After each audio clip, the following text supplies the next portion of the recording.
Hi, I'm Mike, and today we take a look at how one pool noodle can help the ranch all winter long. It's coming up as we get to winterizing on Our Wyoming Life.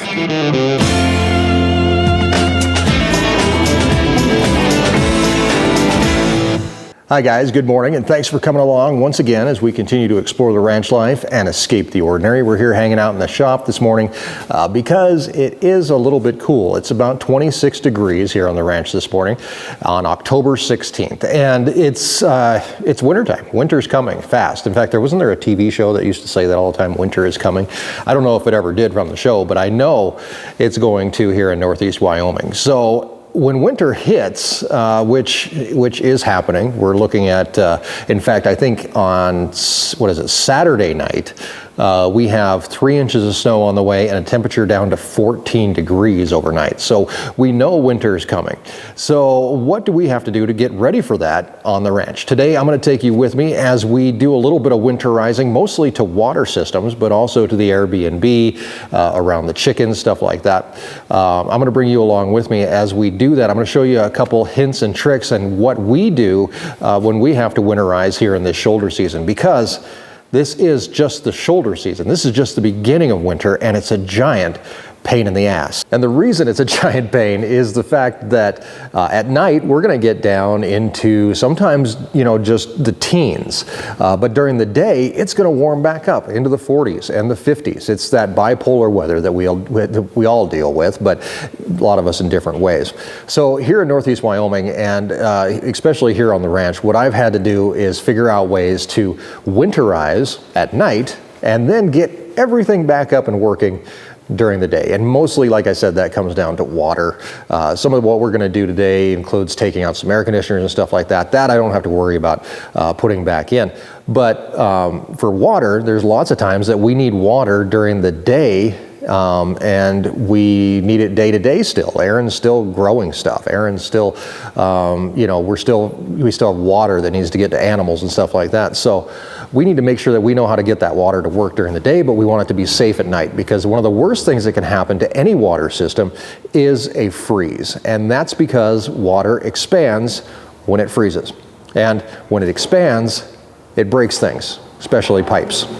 So we are going to have a method to make sure that at night it's safe, during the day we can use it. And over the years, I've come up with quite a few little tips and tricks to make that happen. And if you have to deal with the same situation, hopefully some of this will help you out. We're going to get started on that. First, I have to go over and deal with chickens this morning. Our meat chickens are growing. They're getting bigger. We actually have 2 separate crops of meat chickens. We're going to head over to the chicken house, take care of those guys this morning before we dig into the real nitty-gritty of the day.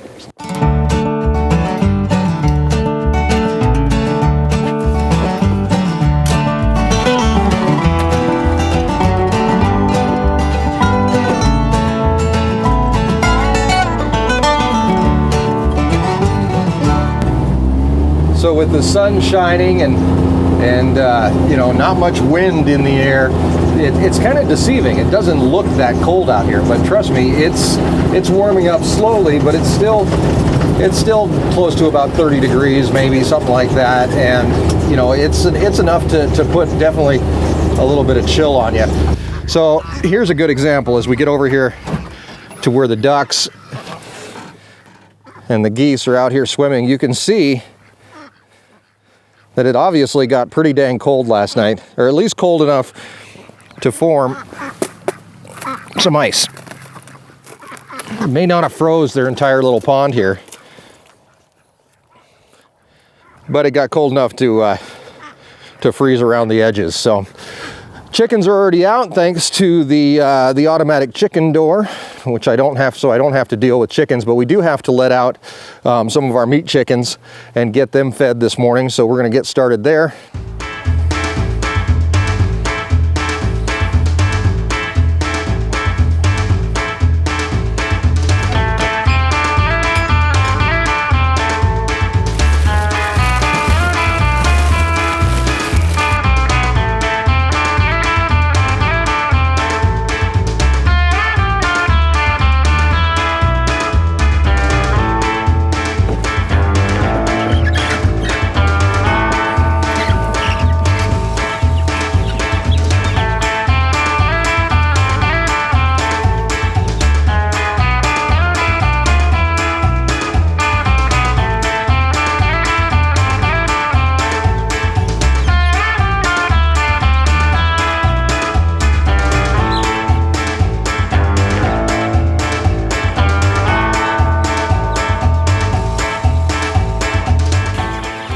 So as these chickens eat and grow, we're gonna head inside and take a look at what would be their younger siblings, I guess. Those chickens, these ones are only just a week or two old, and they'll eventually take the place of those ones as we rotate them through.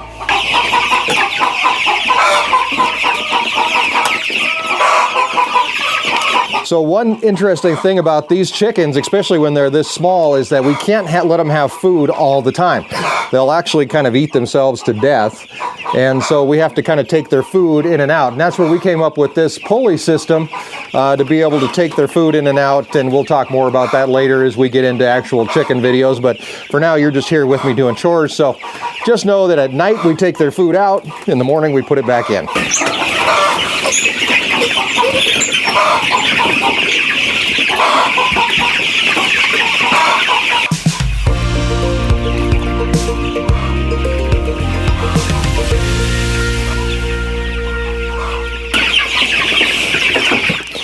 You see that?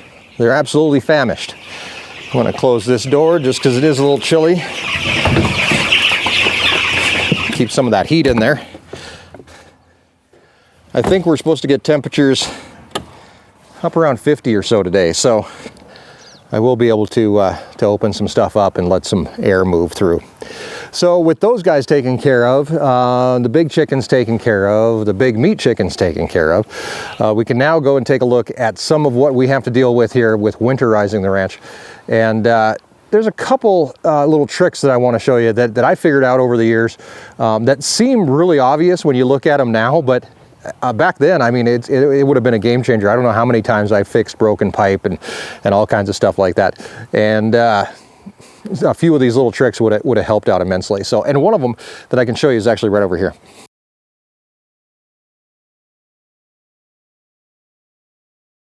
So when it comes to water here, especially around the main part of the ranch, we have a main water well that sits right up there on that hill. That little tiny building is our main irrigation water well. Now we can irrigate with that in Wyoming because we're irrigating less than an acre with it. And that's how Wyoming regulates any type of irrigation, is that if you're irrigating an acre or less, you can do that. Otherwise you have to have special permits from the state, and that's where we run into problems with irrigating fields and stuff like that we can't get. So what happens is from that building up there, we have a line, a water line, that runs all the way down and into this little manifold. And what this manifold does is it then sends the water to different points across the main part of the ranch here. This is actually a blowout, and we're going to talk more about these, but this allows me to blow out the entire system if I have to, which is actually quite useful. This line runs to our house water, and this line runs to the gardens. So I can actually turn this off because I don't need water in our yard right now. So that one I can turn off, so I don't need water there. This one, like I said, runs over to the gardens. And what I'm able to do is each night I can actually turn off that well, and it's rigged up with a switch where I can just turn it off, and then all I have to do is drain it out. I don't have to worry about blowing it out each and every day, especially when it's going to warm up the next day and it's not getting super cold. Nothing's freezing really hard, and as long as it drains out, I'm relatively okay. So what I usually do when I drain it out is I find the lowest point of the entire system, so where all the water is hopefully going to come and pool. Obviously, if you look up there again, that well is quite a ways above us. As it comes down here, we can kind of follow the contours of the ground. The hill kind of goes up this way towards the high tunnels, so we know that right now we're standing pretty much in the lowest point of this entire system. And wouldn't you know it, there's actually a spigot right here. You can see where last night when I turned everything off and drained it out, some of this water was still coming out, and this is still turned on. But the nice thing is I can turn this valve on and off, so that tells me that there's no frozen water inside that valve if I can still move it. So that's a good thing. So letting this drain out, definitely a huge help. The other problem that we run into quite a bit is with hoses. When we obviously we use hoses quite a bit. Here's one right here. This hose is actually used to fill up the pond there for the ducks and geese. It's not an essential hose, but it'll work good for my example here. And what I did was I was able to find one little tool that helped me out with this. And I gotta remember where I put it. I'll find it. Hold on one second. Here it is. So I've got this little thing, and what this is a screw-in, basically, valve for a garden hose. And on one end is like a bicycle nozzle for a bicycle tire. And with this, I can blow out hoses. And I'll tell you why this is important. Actually, any hose that we've got laying around the ranch, especially this time of year, like I said, we're constantly using and reusing all these hoses.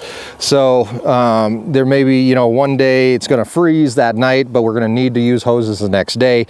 And if these hoses lay on the ground, what'll happen is everywhere there's a little twist or a low spot or anything like that, water's going to freeze in there. So what I can do is with this little thing, which I actually purchased for the RV to help blow out the RV, but I figured it would have multiple uses here on the ranch, is I screw it right into the end of a garden hose.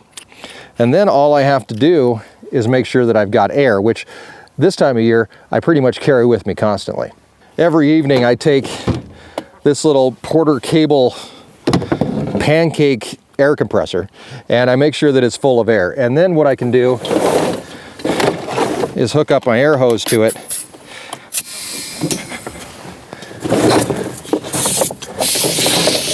And I can blow air through any hose that I need to, any water line, anything like that.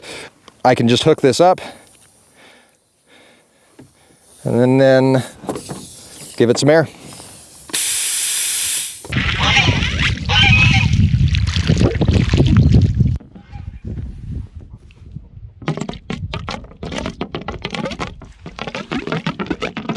One big thing that you want to make sure of is that you have your pressure regulator set up. I wouldn't go above 100 PSI or whatever your hose is rated for to make sure that you're not going to explode anything.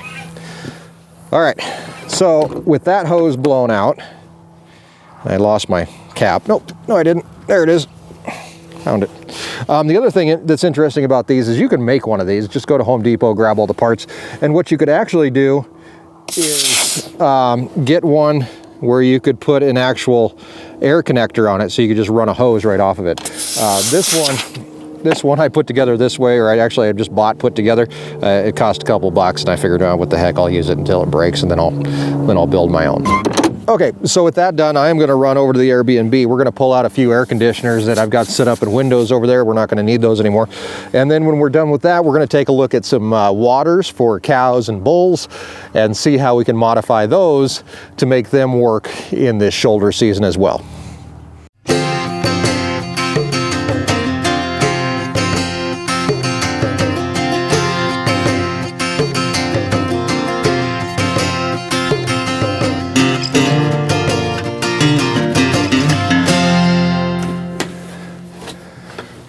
So this is the Airbnb here on the ranch. It's currently vacant right now.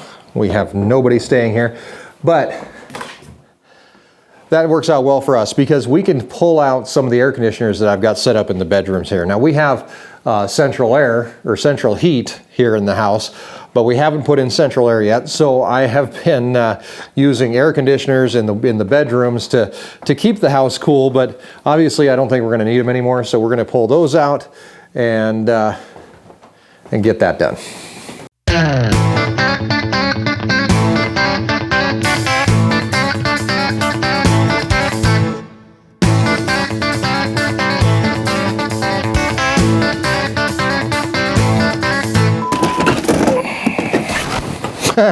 That one I dropped outside.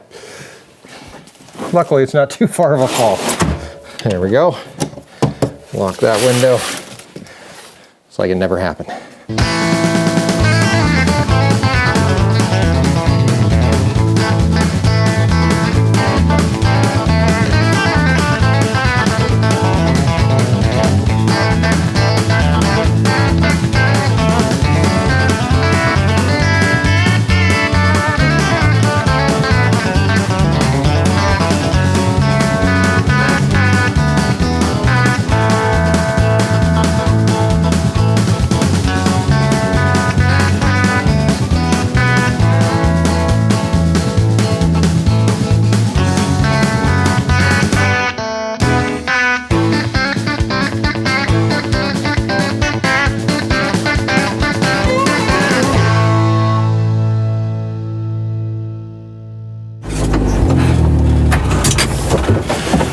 All right, with that done, now we're going to take a look at the stock tanks that are over here. We have a bull tank and the horse and steer tank over here. We're going to take a look at those and how those will change from summer to winter watering programs. This door is the bull water. The bull water is always a disaster.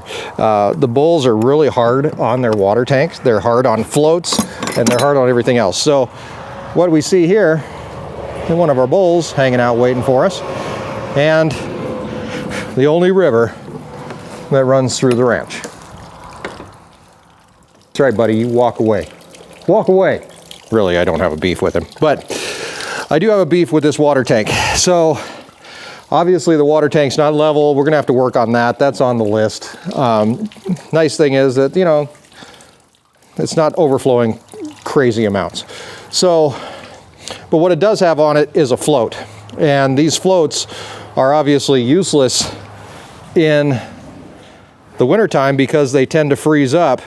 How they work is that, and this one's not working because of the tilt that this tank is at, but when this tank fills up, this little red thing goes up and closes off the water. That's obviously not happening, so there's really not even a point to having it on here. But what we do in the winter time is a little different, and that's where Gilbert, my father-in-law, actually made up a bunch of these type of things. And I'm going to show you how these work. It's farmer engineering at its best, and but they work. So we're gonna show you how this works. Hopefully, I've got enough space here to set this one up.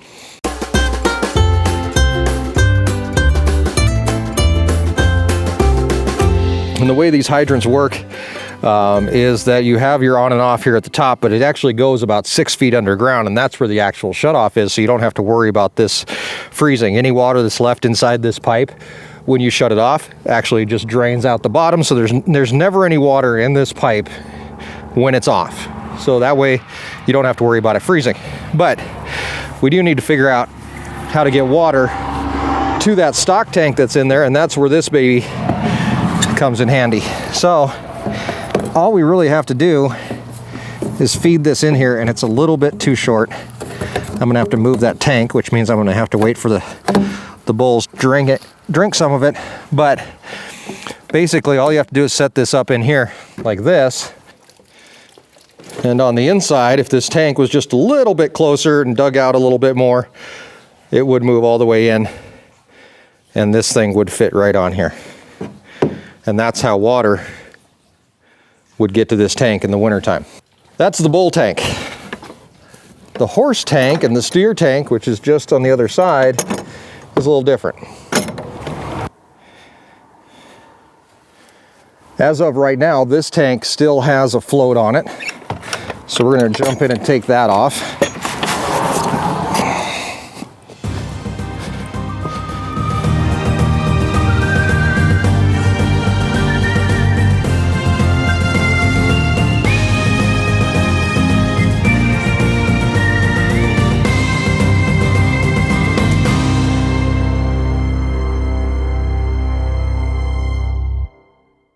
So that is the horse water.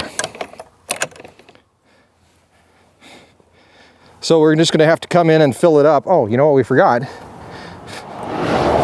We forgot how we're going to get water from here to there. And for that, I think I've got a piece in the shop.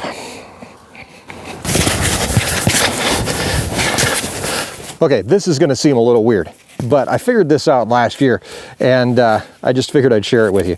This is a pool noodle. Some of you may remember it from your youth or maybe yesterday when you had a chance to play in a pool, but it has more than one use. And I'm huge on using things for whatever we can here on the ranch. So we're going to use the pool noodle to get the water from the hydrant inside to the tank.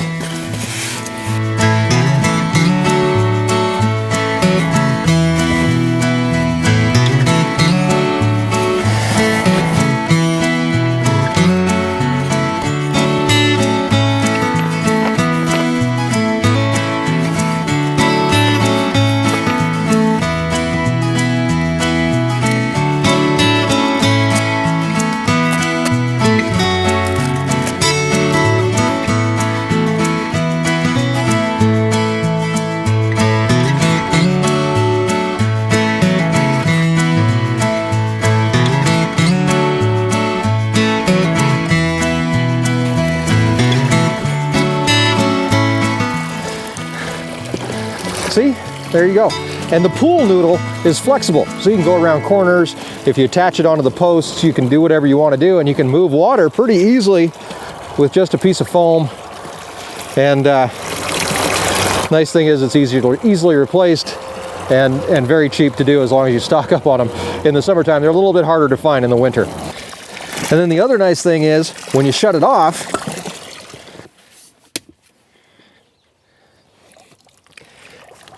it all drains right out. Very cool.